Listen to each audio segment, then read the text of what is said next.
देखिए, डीबीटी प्रक्रिया में बच्चों और अभिभावकों के आधार प्रमाणीकरण से संबंधित जितनी भी समस्याएं हैं उसमें से मैक्सिमम का सॉल्यूशन आप जानते हैं। लेकिन जो बची हुई समस्याएं हैं इसके संदर्भ में लखनऊ की टेक्निकल टीम के द्वारा कल की बैठक में कुछ सुझाव दिए गए हैं। समस्याओं का निदान कैसे किया जाएगा उसके बारे में बताया गया है। तो आइए एक एक पॉइंट पे चर्चा की जाए और उनका जो सोल्यूशन है वो क्या होगा उसके बारे में आपको बताया जाए। ये जो प्रमाणिक जानकारी है वो लखनऊ की टेक्निकल टीम के द्वारा दी गई है। इसमें पहली जानकारी दी गई है कि जिनका आधार प्रमाणित नहीं हुआ है उनका भी डेटा रिपोर्ट में पेंडिंग से हटकर शो करेगा।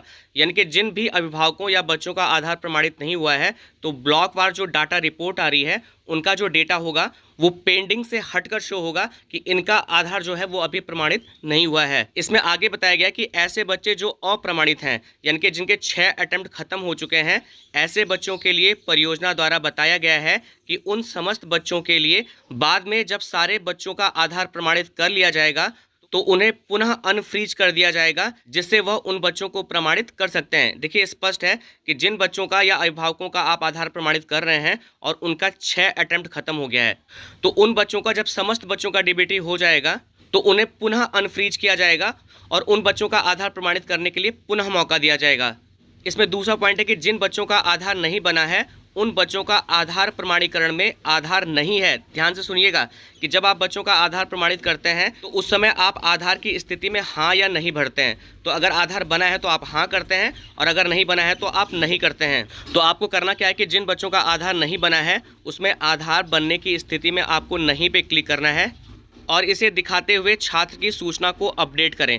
और आपको नहीं दिखाते हुए जो छात्र की सूचना है उसे अपडेट करना है, परंतु वह छात्र टीचर के डीबीटी ऐप से पेंडिंग में प्रदर्शित होगा। आप ध्यान दीजिएगा कि जब आप नहीं करके बच्चे की डीबीटी करेंगे तो वो बच्चा प्रमाणित वाले फोल्डर में नहीं जाएगा, वो पेंडिंग में शो होगा। जब भी उसका आधार भविष्य में बनेगा तो आप पुनः उसका आधार प्रमाणित कर सकते हैं, पर बीईओ तथा बीएसए के लॉगिन की रिपोर्ट में पेंडिंग में प्रदर्शित नहीं होगा।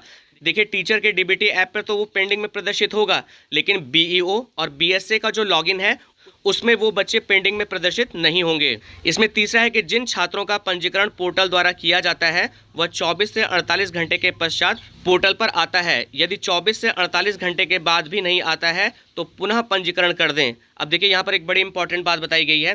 दरअसल आप लोग काफ़ी परेशान हैं कि जब आप प्रेरणा पोर्टल पर किसी नए बच्चे का रजिस्ट्रेशन कर रहे हैं तो अगर वो 24 से 48 घंटे पर डीबीटी ऐप पर नहीं आता है तो यहाँ पर बताया गया है कि आप उनका पुनः प्रेरणा पोर्टल पर रजिस्ट्रेशन कर दें। इसमें चौथा है कि रोज़ के रोज़ टीचर के द्वारा किए गए कार्यों को डीबीटी ऐप पर डाटा सिंक करें। देखिए, रोज़ के रोज़ जब आप डीबीटी पे कार्य करने जा रहे हैं तो सबसे पहले वाले पेज पे रिफ्रेश ऑल डेटा का ऑप्शन होता है। आप वहां से डीबीटी ऐप को रिफ्रेश कर लिया करिए, या जो सर्वर पर भेजे गए डाटा रिपोर्ट में अगर कोई बच्चा पेंडिंग में है जिसका डाटा सिंक्रोनाइज नहीं हुआ है तो आप उसे सिंक्रोनाइज करते रहिएगा। इसी के साथ ही साथ एक और बहुत बड़ी समस्या है जिसके बारे में हम पिछले वीडियो में बता चुके हैं, लेकिन एक बार पुनः आपको बताना चाहेंगे कि आपके द्वारा एक प्रश्न पूछा जाता है कि अगर किसी अभिभावक का पिछली बार हमने आधार प्रमाणित किया था माता या पिता में से और सफलतापूर्वक आधार प्रमाणित भी हो गया था और खाते में पैसा भी चला गया था, दुर्भाग्यवश अगर वह माता पिता इस वर्ष जीवित न हो तो हम इस बार आधार प्रमाणीकरण में अभिभावक को कैसे बदलें, या किसी अन्य परिस्थितिवश माता पिता अब अगर बच्चे के साथ में न हो तो अभिभावक को कैसे बदला जाए। तो इसके बारे में हमने आपको बताया था कि अब आप जिसको अभिभावक बनाना चाहते हैं उसे डीबीटी प्रक्रिया के लिए उस बच्चे का अभिभावक बनाने के लिए ग्राम प्रधान या सभासद के माध्यम से एक प्रमाण पत्र प्रमाणित करवाते हुए अपने खंड शिक्षा अधिकारी महोदय को जमा करना है। खंड शिक्षा अधिकारी महोदय के माध्यम से वह पत्र जिला बेसिक शिक्षा अधिकारी महोदय को प्रेषित किया जाएगा। जिला बेसिक शिक्षा अधिकारी महोदय के लॉगिन आईडी से फिर से उस बच्चे के अभिभावक का आधार प्रमाणीकरण के लिए ऑप्शन दिया जाएगा।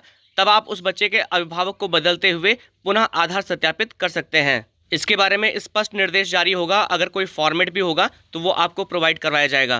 तो हम आशा करते हैं कि इस वीडियो के माध्यम से जो जानकारी आप तक साझा की गई ये आपके लिए उपयोगी होगी। अगर आपको यह वीडियो पसंद आया तो आपसे निवेदन है कि वीडियो को लाइक शेयर कमेंट जरूर करें, चैनल को सब्सक्राइब करें ताकि और इंपॉर्टेंट वीडियो की जो नोटिफिकेशन है वो आपको प्रॉपरली मिलती रहे। वीडियो देखने के लिए आप सभी लोगों का बहुत बहुत धन्यवाद।